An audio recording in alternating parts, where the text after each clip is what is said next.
William Shakespeare Elizabethan England के मशहूर नाटककार, जिन्होंने दुनिया को कई यादगार कहानियां दी। उनकी लेखनी ने न केवल उस समय के समाज को प्रभावित किया, बल्कि आने वाली पीढ़ियों को भी प्रेरित किया। उनके कई मशहूर नाटकों में हैमलेट एक त्रासदी का सबसे अच्छा उदाहरण है, जो सदियों से दर्शकों को मंत्रमुग्ध कर रहा है। यह नाटक न केवल अपने समय में बल्कि आज भी प्रासंगिक है, क्योंकि यह मानव स्वभाव और समाज की जटिलताओं को उजागर करता है। हत्या, बदला और आत्मनिरीक्षण की यह कहानी मानव मन की गहराई में उतरती है, उन विषयों की खोज करती है जो आज भी प्रासंगिक हैं। यह नाटक हमें यह सोचने पर मजबूर करता है कि हम अपने जीवन में नैतिकता और न्याय को कैसे देखते हैं। हैमलेट, जो नाटक का मुख्य किरदार भी है, एक युवा राजकुमार है जो दुख और संदेह से जूझ रहा है। उसकी आंतरिक संघर्ष और बाहरी परिस्थितियां उसे एक जटिल और गहरे चरित्र के रूप में प्रस्तुत करती हैं। उसकी दुनिया तब बिखर जाती है जब उसके पिता, डेनमार्क के राजा, की अचानक मृत्यु हो जाती है। यह घटना न केवल उसके जीवन को बदल देती है, बल्कि पूरे राज्य में उथल-पुथल मचा देती है। क्लॉडियस, हैमलेट के चाचा, जो हैमलेट की हाल ही में विधवा हुई मां जर्ट्रूड से शादी भी कर लेते हैं, तुरंत सिंहासन पर बैठ जाते हैं। यह घटना हैमलेट के लिए एक बड़ा झटका होती है, क्योंकि वह अपने चाचा पर विश्वास नहीं कर पाता। यह नाटक राजनीतिक साजिश और नैतिक अस्पष्टता की पृष्ठभूमि पर आधारित है।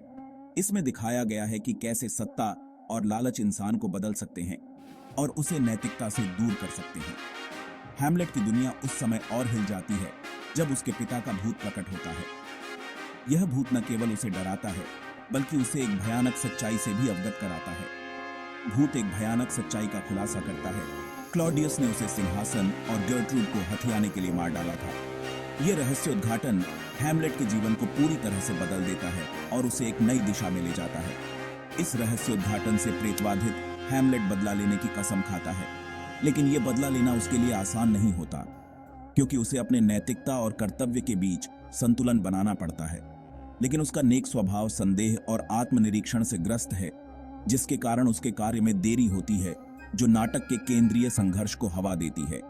यह संघर्ष न केवल हैमलेट के लिए बल्कि दर्शकों के लिए भी एक गहरी सोच का विषय बन जाता है, क्योंकि यह हमें हमारे अपने जीवन के संघर्षों और नैतिक दुविधाओं की याद दिलाता है। भूत का प्रकट होना हैमलेट में एक महत्वपूर्ण क्षण है। यह दृश्य न केवल नाटक की शुरुआत को चिह्नित करता है, बल्कि यह भी संकेत देता है कि आगे क्या होने वाला है। भूत का प्रकट होना दर्शकों को एक रहस्यमय और गंभीर माहौल में ले जाता है, जो पूरे नाटक में बना रहता है। यह नाटक के केंद्रीय संघर्ष को गति देता है और बदला लेने के विषय का परिचय देता है। भूत के प्रकट होने से हैमलेट के जीवन में एक नया मोड़ आता है, जो उसे अपने पिता की हत्या का बदला लेने के लिए प्रेरित करता है। यह क्षण नाटक के पूरे कथानक को आकार देता है और दर्शकों को एक गहरे और जटिल कहानी में खींचता है। हत्या और विश्वासघात की भूत की कहानी हैमलेट को क्रोध और न्याय की प्यास से भर देती है। भूत का दावा है कि उसके भाई क्लॉडियस ने उसे मार डाला और उसकी पत्नी जर्ट्रूड से शादी कर ली। यह रहस्य उद्घाटन हैमलेट के लिए एक गहरा आघात है और उसे अपने पिता की आत्मा की शांति के लिए बदला लेने के लिए प्रेरित करता है। हैमलेट शुरू में भूत के दावों पर संदेह करता है। वह इस बात को लेकर अनिश्चित है कि क्या भूत वास्तव में उसके पिता की आत्मा है या यह कोई दुष्ट आत्मा है जो उसे धोखा देने के लिए आई है। यह संदेह हैमलेट के चरित्र की जटिलता को दर्शाता है और उसकी मानसिक स्थिति को उजागर करता है। वह सोचता है कि क्या यह प्रेत वास्तव में उसके पिता हैं या उसे धोखा देने के लिए भेजी गई कोई दुष्ट आत्मा है। हैमलेट का यह संदेह उसे और भी अधिक सोचने और विश्लेषण करने के लिए प्रेरित करता है। वह अपने पिता की आत्मा की सच्चाई को जानने के लिए हर संभव प्रयास करता है। यह संदेह हैमलेट के बौद्धिक स्वभाव और बहुत अधिक सोचने की उसकी प्रवृत्ति को दर्शाता है। हैमलेट एक गहरे विचारशील और चिंतनशील व्यक्ति है, जो हर स्थिति का गहराई से विश्लेषण करता है। यह गुण उसे एक जटिल और दिलचस्प चरित्र बनाता है, जो दर्शकों को उसकी यात्रा में शामिल होने के लिए मजबूर करता है। भूत की बातों की पुष्टि करने के लिए हैमलेट एक योजना बनाता है। वह जानता है कि उसे क्लॉडियस के अपराध को साबित करने के लिए ठोस सबूत की जरूरत है। इसलिए वह एक नाटक का आयोजन करता है जो उसके पिता की हत्या की परिस्थितियों को दर्शाता है। यह योजना हैमलेट की चतुराई और रणनीतिक सोच को दर्शाती है। वह यात्रा करने वाले अभिनेताओं के एक समूह को एक नाटक करने की व्यवस्था करता है जो उसके पिता की हत्या की परिस्थितियों को दर्शाता है। यह नाटक क्लॉडियस के अपराध को उजागर करने का एक साधन बन जाता है। हैमलेट को उम्मीद है कि नाटक के दौरान क्लॉडियस की प्रतिक्रिया से उसका अपराध प्रकट हो जाएगा। हैमलेट को उम्मीद है कि क्लॉडियस नाटक पर इस तरह प्रतिक्रिया देगा जिससे उसका अपराध प्रकट हो जाएगा। वह क्लॉडियस की हर हरकत पर नजर रखता है और उसकी प्रतिक्रिया का बारीकी से अध्ययन करता है। हैमलेट की यह योजना उसकी बुद्धिमत्ता और धैर्य को दर्शाती है। नाटक पर क्लॉडियस की प्रतिक्रिया उसके विश्वासघात की पुष्टि करती है। क्लॉडियस का चेहरा उसके अपराध की गवाही देता है और वह स्पष्ट रूप से परेशान हो जाता है। यह क्षण हैमलेट के लिए एक निर्णायक मोड़ है जो उसे अपने पिता की आत्मा की सच्चाई पर विश्वास करने के लिए प्रेरित करता है। वह प्रदर्शन से स्पष्ट रूप से परेशान है और उत्तेजना की स्थिति में कमरे से बाहर चला जाता है।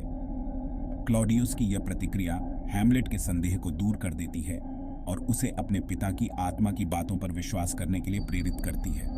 हैमलेट अब भूत की बातों पर विश्वास करता है और बदला लेने की जरूरत से भर जाता है। वह अपने पिता की आत्मा की शांति के लिए क्लॉडियस से बदला लेने का संकल्प लेता है। यह क्षण हैमलेट के चरित्र में एक महत्वपूर्ण परिवर्तन को दर्शाता है जो उसे एक नायक के रूप में स्थापित करता है जो न्याय के लिए लड़ने के लिए तैयार है। हैमलेट निस्संदेह शेक्सपियर के सबसे जटिल और आकर्षक पात्रों में से एक है। वह एक युवा व्यक्ति है जिसे असाधारण परिस्थितियों में डाल दिया गया है, जिसे जीवन, मृत्यु और नैतिकता के गहन प्रश्नों का सामना करने के लिए मजबूर किया गया है। अपने पिता की मृत्यु पर हैमलेट का दुख साफ दिखाई देता है। वह उदासी और हानि की भावना से भस्म है। अपनी मां की अपने चाचा से जल्दबाजी में की गई शादी उसके दर्द को और बढ़ा देती है और उसके संदेह को हवा देती है। हैमलेट का कॉन्टेम्पलेटिव स्वभाव एक ताकत और कमजोरी दोनों है। वह बुद्धिमान और प्रोनित सैटलनी है, गहन विचार और दार्शनिक तर्क करने में सक्षम है। हालांकि बहुत अधिक सोचने की उसकी प्रवृत्ति से झिझक और निष्क्रियता आती है। पूरे नाटक के दौरान हैमलेट बदला लेने के बोझ से जूझता रहता है। वह अपने पिता का बदला लेने की अपनी इच्छा और जीवन लेने के बारे में अपनी नैतिक दुविधा के बीच फटा हुआ है। यह आंतरिक संघर्ष उसके चरित्र के केंद्र में है और नाटक के अधिकांश तनाव को संचालित करता है। भाग 4 ओफेलिया। मौत के खेल में एक मोहरा। ओफेलिया एक युवा रईस महिला हैमलेट में एक दुखद चरित्र है। वह नाटक के केंद्रीय संघर्ष की क्रॉसफायर में फंस गई है, दूसरों के कार्यों से छेड़छाड़ की गई और अंततः नष्ट कर दी गई। ओफेलिया हैमलेट की प्रेमिका है। उनका रिश्ता कोमल और सच्चा है, लेकिन यह शुरू से ही बर्बाद है। ओफेलिया के पिता पोलोनियस क्लॉडियस के एक वफादार सलाहकार हैं। वह हैमलेट के अनिश्चित व्यवहार से सावधान हैं और ओफेलिया को उसे देखने से मना करते हैं। ओफेलिया अपने पिता की आज्ञा मानते हुए उनकी इच्छाओं का पालन करती है और हैमलेट को अलग थलग कर देती है। जैसे जैसे हैमलेट का व्यवहार तेजी से अनिश्चित होता जाता है, ओफेलिया उसके नकली पागलपन के जाल में फंस जाती है। वह उसके खेल में एक मोहरा बन जाती है, जिसका उपयोग क्लॉडियस और पोलोनियस से प्रतिक्रियाएं भड़काने के लिए किया जाता है। ओफेलिया की केवलता दुख और विश्वासघात के भार के नीचे टूट जाती है। उसके पिता की मृत्यु गलती से हैमलेट द्वारा मार दी जाती है, उसे पागलपन की एक ऐसी स्पिरल में भेज देती है जो अंततः उसकी दुखद मौत का कारण बनती है। भाग 5 क्लॉडियस और गर्ट्रूड भ्रष्टाचार के बीच। यह कहानी सत्ता, लालच और विश्वासघात की है, जो शेक्सपियर के प्रसिद्ध नाटक हैमलेट में जीवंत होती है। क्लॉडियस हैमलेट के चाचा और सौतेले पिता, नाटक का विरोधी है। वह एक ऐसा व्यक्ति है जो अपने स्वार्थ और महत्वाकांक्षाओं के लिए किसी भी हद तक जा सकता है। वह एक चालाक और महत्वाकांक्षी व्यक्ति है जो सत्ता पर अपनी पकड़ बनाए रखने के लिए कुछ भी करेगा। क्लॉडियस की महत्वाकांक्षा उसे अपने ही परिवार के खिलाफ षड्यंत्र रचने के लिए प्रेरित करती है। क्लॉडियस लालच और वासना से प्रेरित है। उसकी लालसा केवल सत्ता तक सीमित नहीं है, बल्कि वह हर उस चीज को चाहता है जो उसे और अधिक ताकतवर बना सके। वह सिंहासन हथियाने के लिए अपने ही भाई की हत्या कर देता है और अपने भाई की विधवा गर्ट्रूड से शादी कर लेता है। यह विवाह न केवल राजनीतिक है, बल्कि क्लॉडियस की व्यक्तिगत इच्छाओं को भी पूरा करता है। अपने खलनायकी भरे कार्यों के बावजूद क्लॉडियस पूरी तरह से विवेकहीन नहीं है। उसके भीतर एक संघर्ष चलता रहता है। जो उसकी मानवता की झलक दिखाता है। उसे पछतावे और अपराध बोध में सक्षम दिखाया गया है, खासकर उसके प्रार्थना दृश्य में। इस दृश्य में क्लॉडियस अपने पापों के लिए प्रायश्चित करने की कोशिश करता है, लेकिन उसकी आत्मा की गहराई में छिपी बुराई उसे रोक देती है। हालांकि आत्मसंरक्षण की उसकी इच्छा अंततः किसी भी नैतिक आपत्ति से अधिक है। क्लॉडियस का यह आंतरिक संघर्ष उसे एक जटिल खलनायक बनाता है। गर्ट्रूड, हैमलेट की मां, एक जटिल और दुखद चरित्र है। वह एक ऐसी महिला है जो अपने बेटे के प्रति प्रेम और अपने नए पति के प्रति आकर्षण के बीच फंसी हुई है।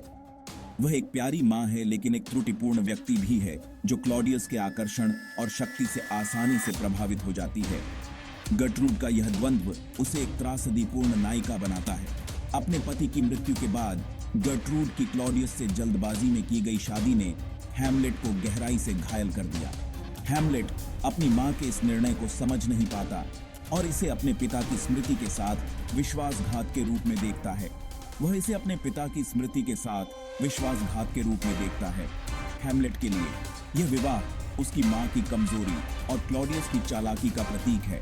पूरे नाटक के दौरान गर्ट्रूड अपने पति की हत्या की सच्चाई से काफी हद तक बेखबर रहती है। वह क्लॉडियस के असली इरादों को नहीं समझ पाती और उसकी चालों का शिकार बन जाती है। यह केवल अंतिम दृश्य में है कि उसे क्लॉडियस के विश्वासघात की पूरी सीमा का एहसास होता है। जब सच्चाई सामने आती है तो गर्ट्रूड का दिल टूट जाता है और वह अपने निर्णयों पर पछतावा करती है। यह क्षण नाटक के चरमोत्कर्ष को दर्शाता है, जहां सभी पात्रों की वास्तविकता उजागर